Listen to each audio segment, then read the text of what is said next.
So this is jumping in the deep end, creating a PMO from scratch. Couple things we're going to talk about today. Some intro, I'll give you guys some background on how we started this, why we did it, how we did it, what we're still working on, and what's next with us, and what we learned in that process. So University of Maryland, Baltimore County, we go by UMBC. You'll hear me say that a lot. We are mid-sized public research R1. We have about 14,000 students. Our mascot is True Grit. Very cute. That's the reaction I was hoping for. Thank you. We do have Chip, our campus comfort dog as well, Chesapeake Bay Retriever. This will come into play later. You'll understand why I'm telling you this. We also have a pretty new president and a bunch of new leadership. So especially on our president's council and in other divisions, we had a president for about 30 years, Freeman Rabowski. That's a really long time for a university. Our new president, Valerie Shears Ashby, has been here about 3 years now. So some big changes going on. So I work in the Division of Information Technology. You'll probably hear me abbreviate. We usually say do it. No, we're not Nike, but close enough, right? So in our Division of Information Technology, we have about 95 full-time staff. Almost half of them worked at UMBC as students in our department. The next logical thing is, how many student staff do we have? Over 80. I have a couple of my students here with me today. So we really rely on our student teams. It is not just an internship where they're answering the phone. They are really doing critical project work, operational work. We could not function as an IT department without our student staff. So they're really important to us. As our history of UMBC, in IT, we've maintained this reputation of being really, really innovative, cutting edge, being really on top of what's next. We were a really early adopter of some of the Internet to Advanced Middleware services, part of the National Science Foundation's high-speed networking programs. So we've established this reputation of being a really cutting-edge IT group, but fairly small for the size of university we have. So who am I? My name's Allie Hepp. How did this start? Why did we decide to create a PMO after so many years of being such a fantastic, innovative IT project team? Well, I've been here for over 5 years at UMBC. I currently lead our project management office, which, if you didn't gather from the start of this presentation, is a new endeavor. We're about 1.5 years old. When I initially started at UMBC in 2020, I was hired into our audiovisual design and engineering department. So I spent a lot of time working, overhauling our AV processes. We did system design, programming, install, all of this other wonderful stuff. And then it was COVID. I started to get bored. So I was like, well, I can do a master's for free. So let me do my master's. It was COVID. What else do we have to do, right? So I started my master's in engineering management. And as I continued on that, I was starting to hit my ceiling of what I could do in AV at UMBC. And I was getting restless. I was bored. What was next? There was nowhere really for me to go up in AV, but I really liked UMBC. I liked the people. I liked the culture. So I wanted to stay. I was very fortunate to have a leader who really invested in me and my skill set. So he's like, well, let's figure out what you want to do next. So I floated around quite a bit. And I got to spend like the day in the life of a network engineer, a cloud specialist, an identity access management engineer. As I was doing this and, hopping around in all these different departments, seeing what they did, maybe if I wanted to do that eventually, I began to see this common theme. We had all this wonderful innovation. We had these dedicated people who had been here, some of them their entire careers, since they started undergrad. Some of them had never even left. And they were so dedicated to the UMBC, to doing the next big thing. They were incredible. But we also had a lot of silos. We also had a lot of misalignment on initiatives. We had a lot of people working in similar directions, not realizing that someone in the other department was doing the same thing. So we needed project management, and I saw that. So my capstone project was why we needed a project management office in IT. And when I finished that capstone, I actually sent it to our CIO and deputy CIO and said, hey, this is what I want to do. I figured it out. Let's bring some project management to what we do here. This is a perfect time. So back onto the fun thing. What else do I do with my life here? I'm a trail runner. Highly recommend. This is the best way to get your brain off of stuff, is going out for a run or for a walk in the woods. That's what I prefer to do with my life. More importantly, I'm really highly involved with Swim Across America Baltimore. So this is an organization similar to Real Life for Life, where we host pool swims and open water swimming events to raise money for cancer. all that money that we raise for cancer research stays right here in Baltimore, well, almost here in Baltimore at Hopkins Kimmel Cancer Center. So I tell you this because, yes, I'm highly involved with a swimming organization, but I just told you I'm a runner. I'm a member of our steering committee. I don't get in the water. I intentionally bring my camera to all of our events so I don't have to go near the water. I'm not a swimmer. So why am I telling you about Swim Across America, besides the fact that it's a wonderful organization and you all should come swim with us? So in October 2023, I jumped into building this project management office. And a few months later, I was finally convinced to jump into the deep end of a pool. As I started doing this, I figured out, hey, these things are actually pretty similar. There's a lot of alignment here. So building a PMO, let's get into how we actually started this process. So out of curiosity, how many of you work at an institution or a company that has a project management office? How many of you work directly in the project management office? Okay, most of you. That's awesome. So why now? Why project management now? I mentioned new leadership. We had a president for almost 30 years. One of the things our president now likes to say is we're moving into the UMBC 3.0. So what is 3.0? We're an R1 now. We've grown. Our reputation has grown. Although some people down here in College Park still think we're a satellite campus. We've never been. I promise.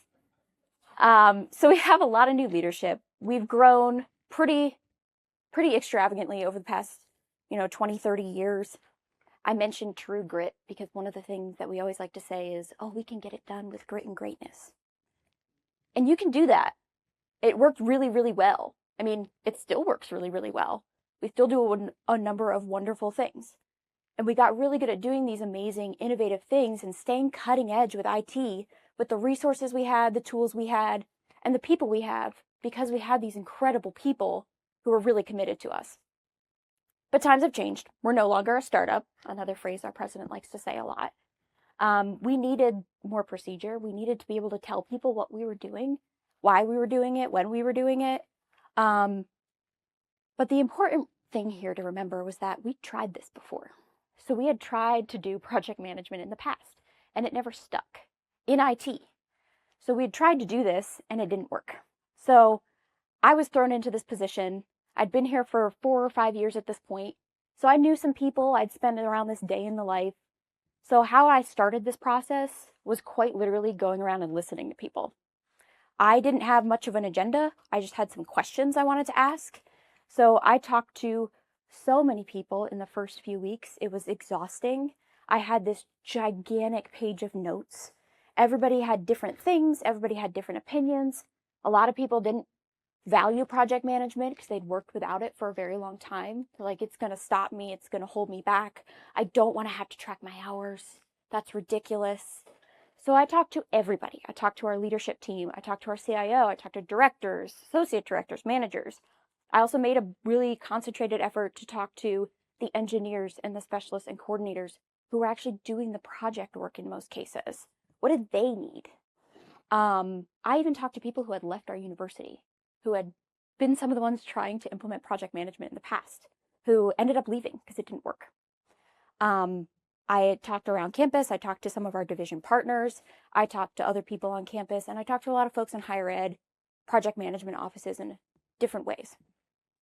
So I learned a few things from this. The first one was having strong executive sponsorship. We had that now for the first time. Our CIO was really behind this effort. A lot of that was because there was new leadership at the institution. Our CIO was in the game now of being okay with project management is something we should probably be doing, right? So that was a big change. And I realized, okay, that's a significant shift from what happened before. Another thing I learned working with that leadership team from day one, we have a core leadership team in IT of 8 or 10 folks, working with them from day one to make sure I knew what they wanted and that they had an idea of what I could help them with. So making sure that they were clued in to why we cared about a PMO, why we were doing this, and how I wasn't there to, ask their staff constantly what they were doing or just take notes. I was there to help move things forward in a good way. Other things we learned were not working in a silo. I mentioned before that was one of our big fallbacks. I still think it is.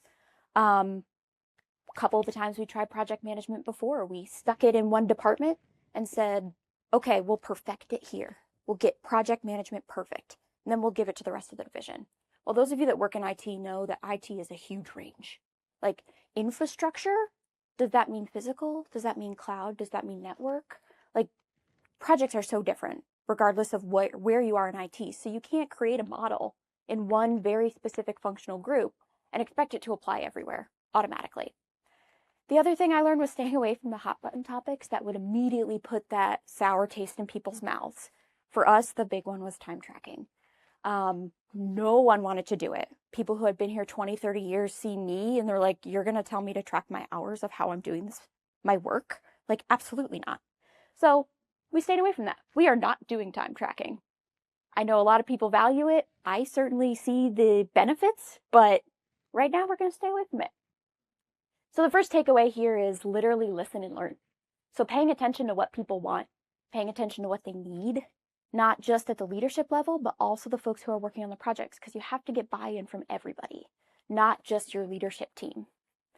The big question here, are we comfortable in this water? So back to my hobbies. I told you I jumped in the end of a deep pool. Jumped in the deep end of a pool here. So Swim Across America, we have this wonderful Learn to Swim program. I'd been to it taking photos for social media before. And like, I'm okay in the water, right? Like, I can survive in an accident. I can stay afloat. I can maybe doggy paddle, but I'm not a swimmer. So they finally convinced me after 6 years with this organization that I should learn how to swim. So I decided to join this Learn to Swim program and learn how to swim a mile and raise money for cancer research in the process.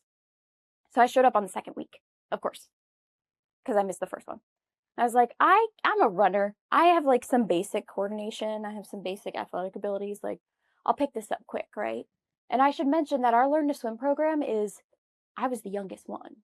Most of the people learning how to swim are actually cancer survivors or have a family member or spouse, a child who have been through cancer. They're doing this. This is not an athletic endeavor, although it is, of course. This is trying to do something wonderful for this nonprofit group and learn a new skill in the process. So I show up like pretty confident. I'm like, I'm younger. I'm like semi-athletic, and I'm training in the same pool that Michael Phelps trained in, right? So I'm gonna be like this, like after like just teach me some strokes and I'll be cruising here in a minute. That was wrong. I was more like this. So I found that it was actually really hard to stay coordinated. It was really difficult to keep my arms, my legs, and my breathing all in check at the same time. And I definitely took for granted when I'm running, you can just breathe in air at any point. Breathing, I wish I could breathe underwater. That'd be really cool. But being comfortable in the water and being okay with knowing like, oh, I have to do 3 strokes, then I get my next breath. That was actually really hard. Unfortunately, if anyone remembers SpongeBob, we cannot breathe underwater like Mermaid Man can. He was given this wonderful starfish from the mermaids that allowed him to breathe underwater.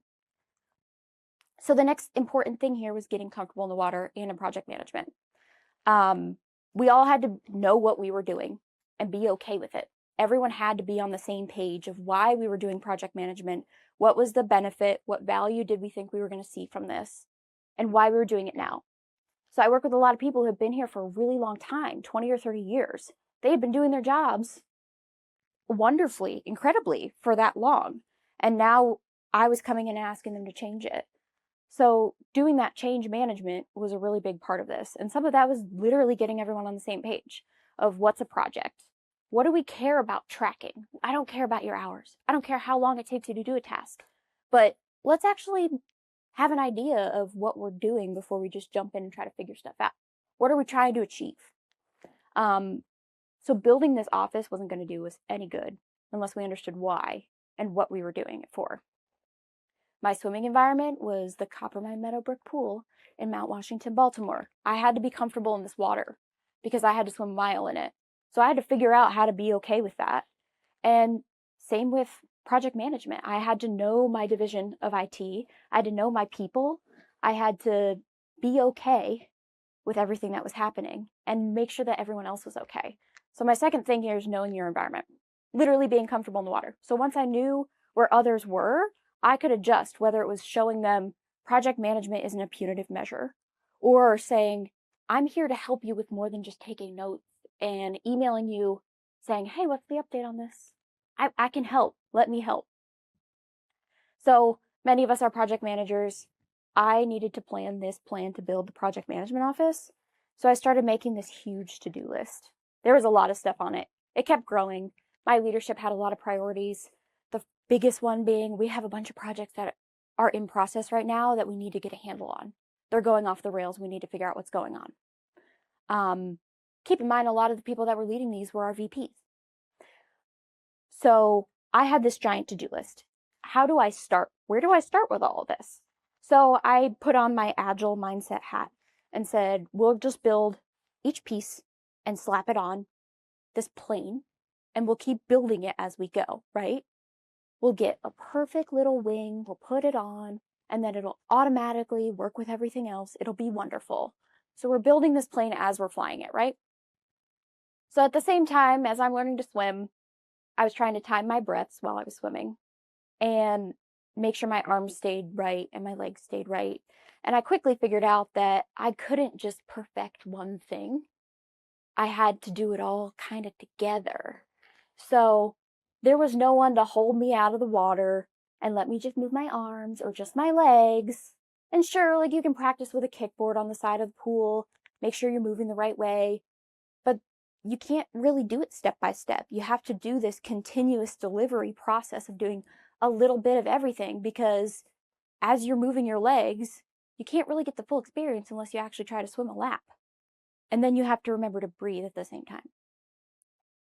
So putting it all together was the hard part. So it all requires coordination. This was me when I didn't realize. I was like, oh, my legs can work now. And then I would forget to breathe for a few strokes and then be halfway down the pool dying.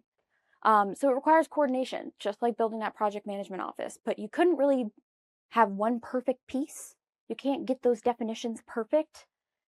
And then as soon as you do, you're going to have another project comes in that breaks that definition. So we started with building a base.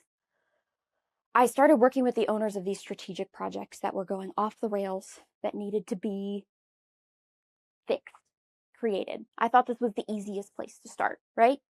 Probably the most urgent need. I also figured at this point, I can kind of use these to start building out what we should do and maybe why we care about these projects. So what made these projects strategic? Why were they important to our leadership team? So I started drafting definitions. And I'll tell you, I had this definitions doc created for months. And every week I'd go in and change something in these definitions. I was constantly changing them. It was exhausting. It was also really overwhelming. Like, I had all of these different projects in all of these different areas, none of which I'm a subject matter expert in. I'm relying on the technical expertise of those around me, but trying to look at it from a new lens of how can we do this better? What do we need to do better? The other thing I started doing a base of was basic communication. When I say, like, let's tell people we finished this. Yeah, we should tell people we finished this. We did a cool thing. Let's go shout it from the rooftop. So literally leading by example and starting with the little pieces here and there of saying, okay, have we told our stakeholders we actually finished this product? So let's send an email. Let's tell them that, hey, we finished this initiative. If you have trouble, let us know. At the same time, we were working on evaluating project management tools. We had a homegrown tool that had kind of existed for like 15 years that, I kid you not, someone coded while watching football on Sundays. So that needed to be replaced. But it was also free, so why replace it, right? As we were evaluating these project management tools, I knew we weren't going to stay on this homegrown system. I had to continually keep in my mind, I can't build a process based on how the tool works. You need to build the process independent of the tool, use the tool to augment that process and make it work. The other piece of this was the constant change management. I kid you not when I say I'm still giving constant reminders of what projects go to the PMO. What's a project? It was exhausting. It's still exhausting. I'm constantly bringing up our list of projects in every leadership meeting and extended leadership meeting. I have dashboards for all of our governance committees. And it's literally just repetitive. I feel like I've said the same thing 8 million times, and I'm going to keep doing it, of why we care about this and what's important. So I was working with all these strategic projects we had ongoing, and I was able to use all of that in my giant notes document of everything and every conversation I had to learn what qualities we cared about, what made a project important. Was it cost? Was it resources? Was it risk? Was it regulation? Was it something we had to comply with? So I used this information to learn what we actually needed to make the decision, and then building those definitions and processes around it. So I have my giant notes document that all distilled into a couple of common things to figure out what we cared about. Now, I mentioned project definitions. We did not have a definition of what a project was. And one of the very first projects I was pulled in to help, I don't know that I'd consider it a project. It was more of an operational task that happened periodically, but it required a lot of different teams, a lot of functional users to come together and work. And that didn't always go well. So that was one of the ones I was asked to help with right at the outset. Something I wouldn't necessarily categorize as a project. All of our projects, you should all recognize this, it's the pretty standard PMI definition, but literally getting that level set through our division of this is what we consider a project at a bare minimum. And then putting the next clarification of what projects came to the PMO, what projects came to me. We decided it was not based on cost for us. And some of you may question that, especially those who are not in higher ed, but replacing a server, doing software upgrades, sometimes that can cost more than most of our projects. But for us, those aren't projects, those are operations. So cost is not a factor, actually, in what projects come to our PMO for help and support. So we define projects that the PMO manages as institutional and divisional. So institutional, there's a sponsor other than IT.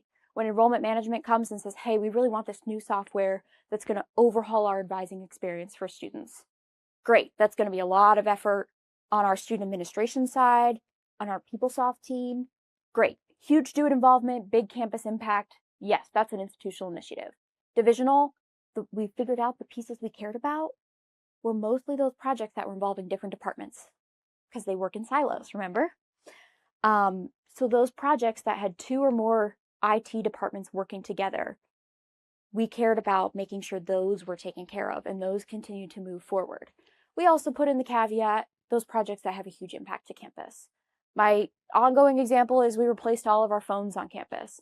That was one department. It was like 5 people doing all the work. And then we had, but everyone on campus was affected by it, right? So that also did come into our PMO. So from here, we started to build that intake process. One of the problems we had in IT that we still have, that we'll always have, tech consults. So when the simplistic answer, the simplistic scenario I always like to give is, someone from the English department or physics department is like, I really need a form sort of thing set up so I can intake all of my students' requests for blah, blah, blah. And they come to someone who knows who in IT and say, okay, what do I use for this? Do I need to go purchase SurveyMonkey? Do I need to go design some fancy thing with IT, this custom form that you're going to code for me? And then we can say, all right, well, we have Google Forms. We have SharePoint, Microsoft Forms. We don't have a license for SurveyMonkey, but we have Qualtrics. So how detailed do you want to get in it? But no one owned that process. It ended up being the same 3-4 people in IT who knew a bunch of people on campus who would go, let me help you. I'll figure this out. This isn't my product. None of these are my area, but they were helpful people, so they helped them figure it out. So this was also happening with bigger scale projects, and people were going and buying systems and these new things without ever asking anyone in IT, hey, should we buy this? Is this a good product? Is this a good thing we should do? So we started this by creating our idea form. That's what we called it. So we kept this as lightweight as possible.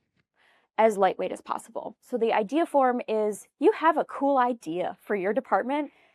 Okay, tell us about it. Before you buy something, before you agree on an implementation plan that's going to take a lot of work from our teams, just tell us. we'll help you with discovery. If you think you need this new survey tool, let's go talk to some other higher ed institutions and see what they're using. So we started with this idea form. We moved into the rest of this process into discovery, stakeholder ID. We had a number of governance groups. We'd kind of shop ideas around to those groups to see, is there another group on campus that needs something similar?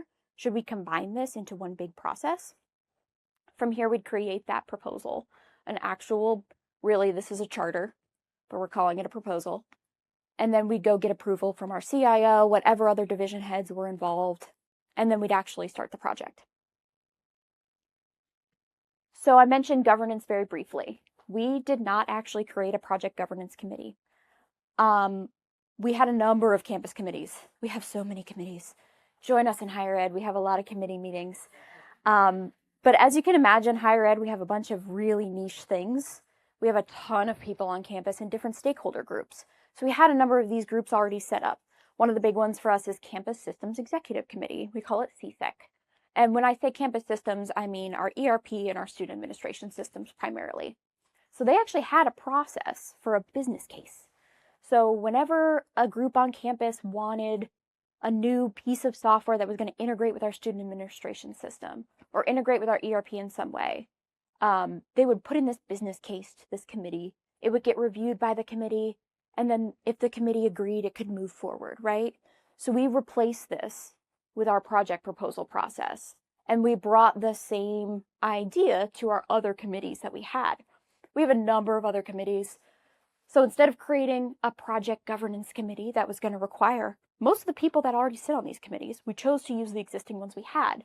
And then the PMO can choose which ones it goes to depending on the impact it has. So we have a data management committee, we have a steering committee, we have a faculty senate computer committee. I can keep going. Research computing, so many. So we elected to keep using the committees we had and then leaving it up to the PMO and the CIO and our leadership team to determine who needed to weigh in on this before we went forward. Around the same time, when I tell you we were building the plane as we were flying it, all of this was happening in like 3-4 months. So we selected a project management tool. We chose Smartsheet. We built out this process, how we had designed it. We used Smartsheet to create it. We built out a bunch of templates so people could use them. We built out our intake form and our idea form. We built out all these portfolio views for all of our leaders so they could see the list of projects at any time. At the same time, we retired this old self-hosted web application. I'll say our VP who coded it almost 15 years ago thanked me. He's like, thank God I don't have to do maintenance on this thing anymore. Got rid of that. We retired it. At the same time, we started doing some very basic communications. As you can see here, this is a sample of one of ours, creating a pretty slideshow that we'd go shop around to all these committees. My CIO would bring places of, hey, these are the cool projects we've done in the past 6 months. These are all the partners we had on campus. These are our awesome student workers who helped us get it done. So literally just telling people, hey, we were doing cool stuff. Around the same time, we also had our leadership dashboard. One of the big needs when I first started this was my CIO said, he's like, when the director of student affairs calls me on a Sunday night asking about a specific project, I don't want to have to then go call Arnold, who's going to call Tony, who's going to call this person to find out where it's at. I should be able to see where it's at a glance. So we created this project dashboard, dynamically updated. They can go look at it anytime. We do status updates every other week so then he can see at a glance and drill down deeper into the project plan and what's going on, where things are. So when he gets random questions on a Sunday night, he isn't knocking down my door asking where things are. At this point, I had to slow down because we were doing a whole lot of stuff in a really short window of time. So were people actually grateful for their help, or were they cursing my name and going, we hate project management? It was honestly a little bit of both. But my question, what I was concerned about was I helpful or was I a hindrance? That was something I needed to be really cautious about, something I'm still cautious about that I try to ask myself every week. I don't want to be the person saying no or the person slowing down projects. I want to be able to help push them forward and help align them to our strategic initiatives where we need that. So was I providing value? And I sort of got my answer because these new projects started to come in. So we were doing all of this looking at dashboards. We were looking at our portfolio list. And then leaders were going, hey, can I put my project on there? Because my team is doing a whole lot of really good work here. And I want their work reflected too. So I had new projects coming in from that. We had those support requests for the larger than a ticket, smaller than a project, that sort of thing. All of those were coming to us too, which made sense. A bunch of our smaller departmental projects that maybe didn't need a full-blown project plan or management or to be floated up to these dashboards and reporting, but they kind of wanted tracking sheets. They're like, hey, if we have a tool, do you have some templates we can use to like just keep tabs on our own team? And then we had other campus divisions, enrollment management, our division of professional studies, our research and creative achievement group. They wanted support, advice on their new initiatives. They wanted to make sure IT was bought in so they could get stuff done and move things forward with the help and partnership of IT. So this brings us to our third takeaway here, is demonstrating that value.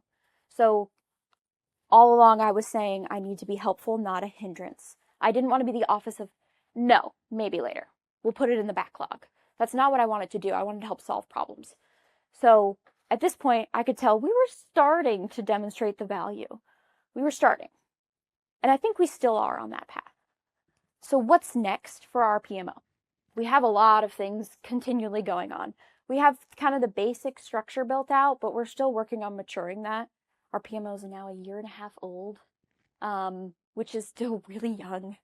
We're working on our postmortem reporting and lessons learned, where that happens at different phases, depending on if it's in a more agile or scrum mindset, or if it's a more traditional hybrid waterfall, like some of our physical infrastructure projects. We're working on building that feedback loop in. We're expanding our team. Currently, I'm the only full-time staff in our PMO.